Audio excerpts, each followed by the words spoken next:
civil society जो basic जो unit है वो फर्द है फर्द जो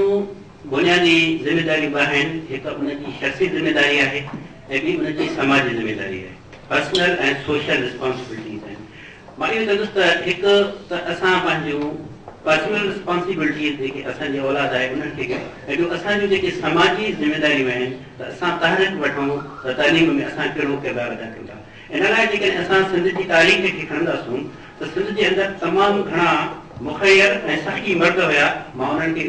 उहे तालीमी वॉलंटियर्स हुया जिन तमामु घणा तालीमी इदारा पैदा कया ऐं जिते अॼु बि तव्हां शिकारपुर में हैदराबाद में लेकिन बदकिस्मती इहा आहे त पाकिस्तान ठहण खां पोइ असां वटि कंहिं बि शख़्स कंहिं बि फ़र्द अहिड़ो को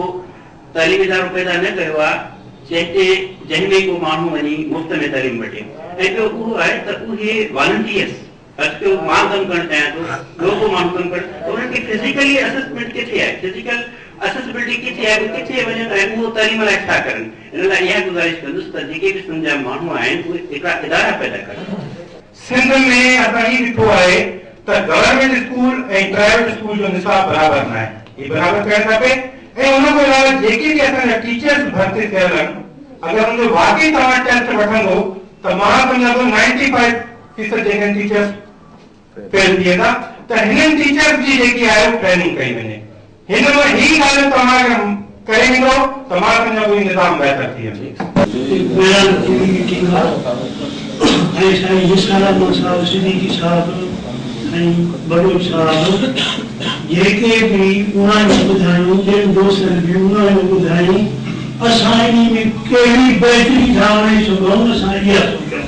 बिल्कुल सही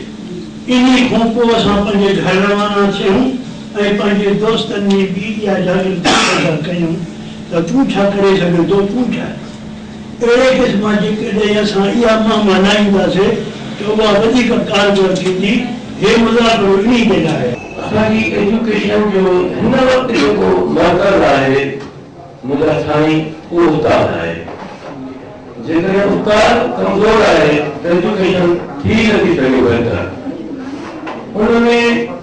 पहिरीं उनजी डेडिकेशन डेवोशन स्पिरिट कमिटमेंट उस्ताद जी खपे उहा कीअं मिलंदी उहा ॿिनि लोकनि सां मिलंदी या उनखे बहितर ट्रेनिंग ॾिनी वञे या उनखे रिवॉर्ड एंड पनिशमेंट वारो जेको मेथड वारी आहे जेकॾहिं रिवॉर्ड एंड पनिशमेंट जी माना मुराद आहे दो रखण जॻह उहा असां अडॉप्ट कंदासीं थी वेंदी पॉलिटिकल इंटरफियरेंस मां गुज़ारिश थो कयां उहा ठही कई वञे उन सां बि मामलो जेको आहे तो बहितर नथो थिए जेकॾहिं तव्हां सिविल सोसाइटी छा कंदी मां पाण सिविल सोसाइटी आहियां मां पाण चाहियां थो मुंहिंजो मास्टर जेको असां जेको मास्टर जो पुट करे मां उनजा अॻियां मजबूर आहियां ॿियो को माण्हू इंतज़ार चाहियां थो पर मुंहिंजे छोकिरे खे को ग़लति आदत मिले सिविल सोसाइटी तॾहिं थींदी जॾहिं को अमल करण वारो को हुजे अमल करण वारो कोई कोन्हे पाकिस्तान ठहण खां पोइ अरब जा गॾु थी विया आहिनि तव्हांजे सेमिनार ते मज़ाकरनि ते उनजो फ़ाइदो टको बि कोन्हे असुल ॻाल्हि आहे अमल जेकॾहिं अमल हूंदो त फ़ाइदो थी वेंदो नकल जेका आहे नकल जेसिताईं तव्हां पंहिंजे इम्तिहाननि में ख़तमु न कंदव सरकारी स्कूलनि में मुंहिंजे भाउ ॻाल्हि कई त वॾेरे खे घर वेठे डिग्री मिली रही आहे जाली पर मुंहिंजा भाउ हाणे वॾेरनि जा पुट जेके आहिनि बीकन हाउसिस में ऐं सिटी स्कूल्स में उते पढ़ाए रहिया आहिनि ताकी उन्हनि जा ॿार इम्तिहान ॾियनि बाक़ाइदा हुननि जी तालीम थिए हुननि खे हिननि जाली डिग्रियुनि सां हाणे कोई सरोकार न आहे छो जो उहे ॿार न त CSS एग्ज़ाम में अपियर था थी सघनि न के ॿिए सुठे एग्ज़ाम में अपियर थी था सघनि महिरबानी कयो पंहिंजी पंजाब में इहे ई सरकारी स्कूल असां खां 1000 दर्जा बहितर आहिनि असां मूंखे सम्झ में नथो अचे त सिंध जे सरकारी स्कूलनि जो एतिरो बेड़ो गर्क असांजो हितां कोठा खां विलेज जा 5 किलोमीटर हाई स्कूल आहे उन्हनि में प्राइमरी स्कूल लेकिन उन्हें में तव्हां उस्तादनि जी अगरि हाज़िरी ॾिसंदव त उहा निर्धारण जिते